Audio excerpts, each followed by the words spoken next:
Assalamualaikum warahmatullahi taala wabarakatuh. Halo semua, perkenalkan aku Dini Nauralistia. Teman-teman bisa panggil aku Naura. Pernah nggak sih terlintas di pikiran kalian, kenapa sih hukum itu harus taati? Karena suatu kewajiban. Karena dipaksa? Karena ikut-ikutan aja. Eits, no, bukan begitu ya teman-teman. Hukum itu punya alasan yang lebih untuk ditaati. Video ini cocok banget nih buat jawab pertanyaan kalian yang di sana. Jadi di sini saya akan menjelaskan apa sih hukum itu. Jadi hukum adalah kumpulan peraturan yang dibuat oleh pemerintah untuk menjaga ketertiban dan keadilan. Hukum itu sendiri mencakup norma dan sanksi yang berlaku bagi individu atau kelompok. Yang diharamkan dapat mencegah konflik dalam masyarakat. Ada beberapa ahli nih yang memberikan pendapat mereka tentang apa sih itu hukum. Yang pertama, pendapat Utrecht. Di sini, Utrecht berpendapat bahwa hukum adalah suatu peraturan yang mengatur tata tertib yang wajib kita taati. Yang kedua, ada juga pendapat dari SM Amin yang menyebut bahwa hukum merupakan kumpulan aturan yang terdiri dari norma dan sanksi untuk menciptakan pelanggaran. Yang terakhir, ada juga pendapat dari seorang ahli bernama Jevan Khan yang juga memberikan definisi hukum sebagai ketentuan hidup yang bersifat memaksa untuk mengatur kehidupan masyarakat. Dari sini, kita sudah tahu dong, jelas bahwa tidak ada hukum lain yang pasti berkaitan dengan aturan baik norma yang berkaitan erat dengan perundingan dan juga masyarakat. Pemahaman tadi di atas memunculkan yang namanya unsur-unsur hukum yang inti dari dalam video ini. Lalu, apa saja sih unsur-unsur hukum itu? Unsur-unsur hukum memiliki 5 unsur penting yang meliputi sebagai berikut. Yang pertama, hukum bersifat memaksa dan mengikat, tidak boleh ditawar. Jadi tidak salah jika teman-teman berpikir bahwa kita dipaksa karena memang hukum bersifat memaksa. Tetapi, nah ada tapinya nih teman-teman. Harus tahu alasan mendasar mengapa hukum itu bersifat memaksa. Agar lebih paham dan tahu, saya akan memberikan satu contoh mudah untuk mempermudah pemahaman teman-teman sekalian. Misalnya, hukum pidana seperti pasal 338 KUHP yang menetapkan sanksi bagi pelanggaran seperti pembunuhan, di mana pelanggaran akan dikenakan hukum penjara atau denda. Dari contoh itu sudah jelas kan bahwa hukum itu sendiri bersifat memaksa. Jika belum paham, mari kita membayangkan di sebuah kota. Jika tidak ada aturan pasal 338 KUHP, maka semua orang bisa dengan bebas dong membunuh orang lain yang berakibat fatal. Oleh karena itu, aturan itu ada untuk memaksa kita agar patuh dan taat terhadap semua aturan yang sudah dibuat. Unsur hukum yang kedua yaitu dibuat oleh badan resmi yang hanya lembaga yang berwenang yang dapat menetapkan hukum. Contohnya seperti Undang-Undang Kitab Undang-Undang Hukum Pidana atau yang disebut dengan KUHP. KUHP dibuat oleh negara melalui Dewan Perwakilan Rakyat yang disebut dengan DPR dan Senat yang merupakan badan legislatif yang berwenang dalam membuat peraturan-peraturan hukum di Indonesia. Untuk hukum ketiga, yaitu hukum merupakan aturan atau norma-norma seperti agama hukum, kesusilaan, kesopanan, adat, atau kebiasaan yang mengundang isi yang mengatur kehidupan sosial dan hubungan antar subjek hukum. Subjek hukum di sini siapa? Ya, kita semua di sini ya teman-teman, yaitu seluruh masyarakat di suatu negara tersebut. Contoh simpelnya dari poin ketiga, yaitu beredar di jalan itu sudah termasuk jalur hukum yang mana itu masuk ke dalam norma kesusilaan seperti itu. Unsur yang keempat yaitu hukum memiliki sanksi yang tegas dan jelas bagi yang melanggar hukum.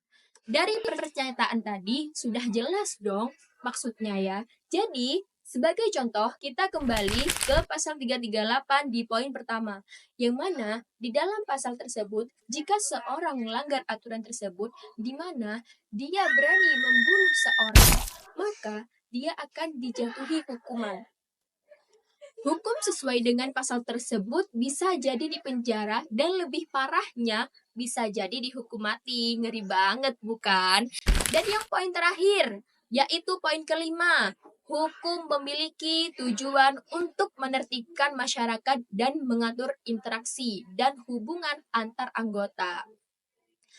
Masyarakat contohnya seperti tadi pasal 338 KUHP atau bisa juga undang-undang lalu lintas yang melarang kita menerobos lampu merah. Tujuannya apa? Agar kita terhindar dari kecelakaan dan yang utama agar semua masyarakat tertib di jalanan. Mantap banget nih, tadi udah jelasin mengenai hukum itu apa aja sih.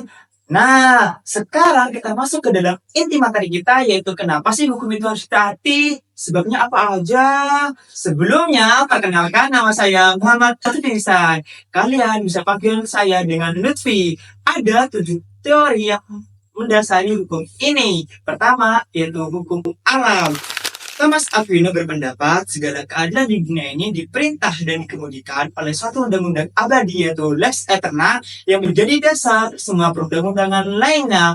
Lex Eterna artinya kehendak dan pikiran Tuhan yang menciptakan dunia ini sehingga manusia diberi akal supaya dapat menilai baik dan buruknya.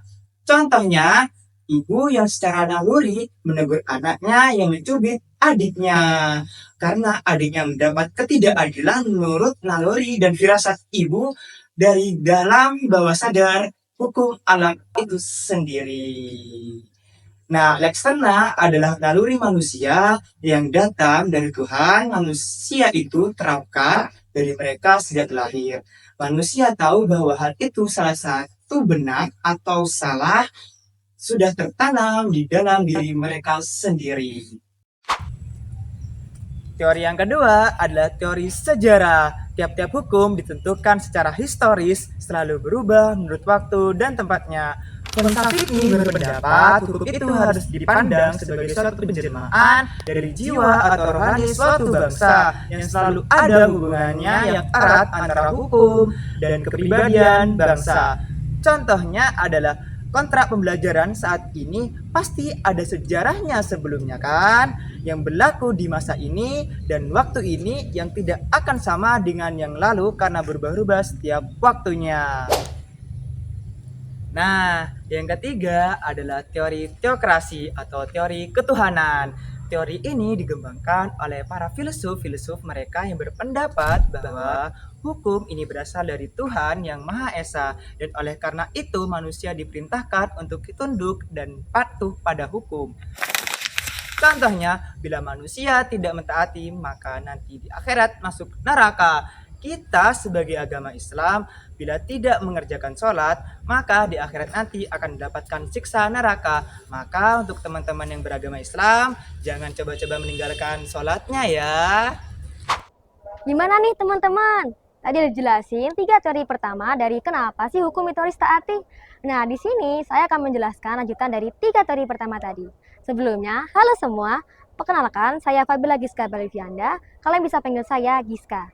Nah, jadi di teori yang keempat ini ada yang namanya teori kedaulatan rakyat. Menurut Tete Rossio, dia merupakan seorang filsuf asal Prancis. Dalam pemikiran dia menyebut bahwa dasar terjadinya suatu negara karena perjanjian masyarakat yang diadakan oleh anggota masyarakat yang mendirikan suatu negara.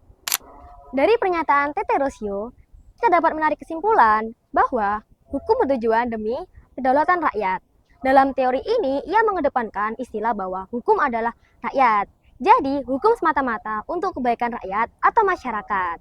Menurut teori ini, raja dan penguasa negara memperoleh kekuasaan bukan dari Tuhan, tetapi dari rakyatnya. Sehingga kekuasaan raja berasal dari perjanjian antara penguasa dan rakyatnya. Secara garis besarnya, kita dapat menganggap bahwa raja di sini merupakan sebagai alat untuk rakyat demi mendapatkan keadilan di suatu negara. Nah, sebagai contohnya, kita dapat mengambil dari kasus yang kemarin viral, yaitu menolak RUU, yang dimana bisa kita sebut juga sebagai Indonesia Gawat Darurat. Nah, di sini teori ini bergerak karena rakyat pada saat itu bergerak untuk menolak aturan yang mereka anggap tidak sesuai dengan apa yang mereka inginkan.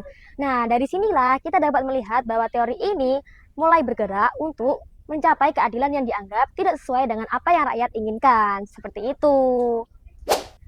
Nah, di teori yang kelima ada yang namanya teori keadilan negara. Nah, teori ini berkebalik dengan di teori yang keempat, yaitu teori keadilan rakyat. Di mana teori ini negara memiliki kekuasaan tertinggi atas negaranya atau hukum di dalamnya. Jadi, negara tidak ada hak untuk menolak apa yang dianggap oleh negara itu sesuai dengan aturan. Jadi, rakyat dipaksa untuk mengikuti aturan yang sudah ditetapkan oleh negara. Sebagai contoh, kita dapat melihat dari negara Inggris yang dimana di sana raja atau ratu dianggap sebagai pemegang kekuasaan tertinggi di suatu negara. Jadi rakyat tidak punya hak untuk menolak ataupun melanggar aturan yang dianggap sudah tetap di sana. Seperti itu. Nah, di teori yang keenam ada yang namanya teori kedaulatan hukum. Nah, menurut Krebel, hukum hanyalah apa yang memenuhi rasa keadilan bagi orang terbanyak yang ditunjukkan padanya. Jadi, keadilan itu bertujuan untuk suatu kebaikan bagi seluruh orang. Nah, contohnya adalah undang-undang tentang perkereta-apian. Nah, di dalam undang-undang itu kita dapat membayangkan jika pada suatu hari ada sebuah kereta yang akan lewat. Nah, maka palang itu akan turun dengan sendirinya. Nah, palang itu yang turun merupakan bentuk keadilan bagi seluruh orang, yang dimana bentuk keadilan itu bertujuan untuk hal kebaikan. Nah, kita masuk nih ke teori yang terakhir, yaitu teori keseimbangan. Kalian pasti udah penasaran kan? Hebat banget kalian udah sampai sini.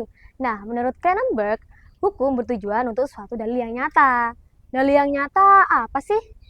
Nah, dalil yang nyata adalah setiap orang mendapatkan keuntungan atau kerugian sebesar-besarnya apa yang sudah ditetapkan. Nah, jadi menurut teori ini, hukum akan memberikan kalian keuntungan dan kerugian sesuai dengan apa yang sudah kalian lakukan. Contohnya, yuk simak sebagai berikut. Nah, contohnya kita kembali nih ke teori yang keempat. Contohnya tentang palang kereta api.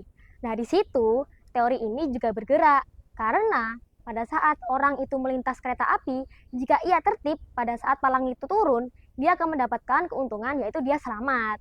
Nah, begitupun sebaliknya, jika dia itu melintas ke dalam kereta api pada saat kereta itu melintas, maka dia akan mendapatkan kerugian sesuai dengan apa yang sudah ia lakukan. Seperti itu. Bagaimana nih teman-teman video kita kali ini? Mungkin ada yang masih belum paham? Atau masih ada yang kebingungan?